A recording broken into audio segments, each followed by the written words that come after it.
Welcome to LatiNation, celebrating your generation from coast to coast. I'm your host, Humberto Guida. And I love the fact that television today is featuring more Latinos than ever before.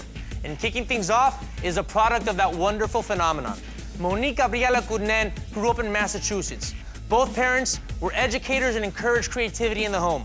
But I bet they didn't expect her to be one of the entertainment industry's next big things. And now, this stunning actress is making her mark.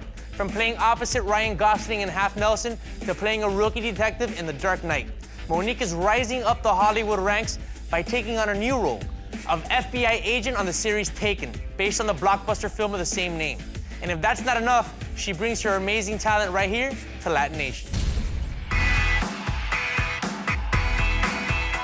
Hey, my name is Monique Gabriela Curnen, and I'm playing Becca Vlasic on Taken. We have been ordered to hand over Carlos Mejia to the FBI. Did anyone else know, apart from us? No, they did not. So we've been compromised. My mom's from Puerto Rico, and my dad's from New York. He's from Yonkers. He's an Irish-German blend. So I grew up in Massachusetts. They were both teachers, and they're both artists. Also, my mother's mother, my grandmother, lived with us for several years, and she was in love with old Hollywood movies. And I think that's where the idea came from. It kind of sparked. It gave me that chispa. Once I went to college, I did not go back to Massachusetts to live. I lived a couple years in Atlanta, worked with a theater company there, and then I was like, I gotta go to New York. I gotta be in theater. I gotta see, there are films being done there. So that was a pivotal moment for sure. And then once I did the film with Ryan Gosling called Half Nelson, and right on the heels of that, I got a good part in a Soderbergh film, the Che Guevara biopic. I was like, I better go to LA, and I better go now, because I love New York so much that if I don't go to LA now, I'll never go. And my whole philosophy was leave no stone unturned. So I would do theater, I would do voiceover, I would do commercials, and that's when I started working much more consistently in television. What if the cartel are behind this, pulling the strings? Of the Mexican government. You don't think that's possible? I think you're reaching.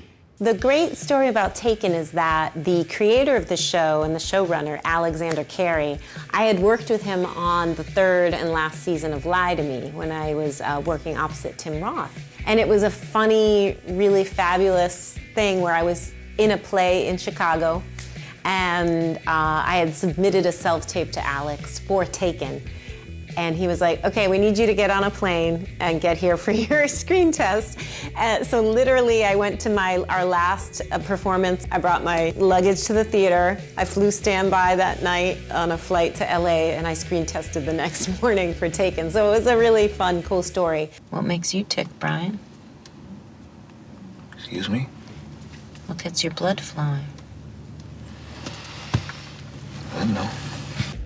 So Taken is the origin story of Brian Mills, which is the character originated by Liam Neeson and now played by Clive Standen. So it's that character, but several years earlier in his life, before he's been married, before he has children. It's really about how he acquired that particular set of skills for which he becomes so famous in the movies. Becca Vlasic, my character, works as part of his team.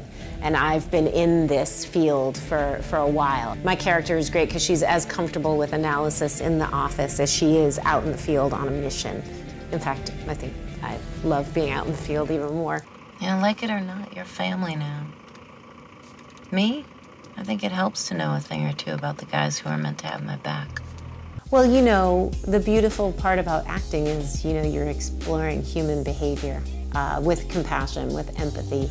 I think that people are really seeing and absorbing the contribution that Latinos are making, and I hope that those doors just continue to open and that we don't question anymore, if this African American is the lead of a show, or if this Asian, South Korean actor is the lead of this other show, and this Latina is the lead of this wonderful show. I think it's exciting, and I think it's a tribute to the world in which we find ourselves. And I would like to see a lot of us behind the camera as well as in front of the camera. I think the two go hand in hand, and yeah, I think it's a beautiful thing.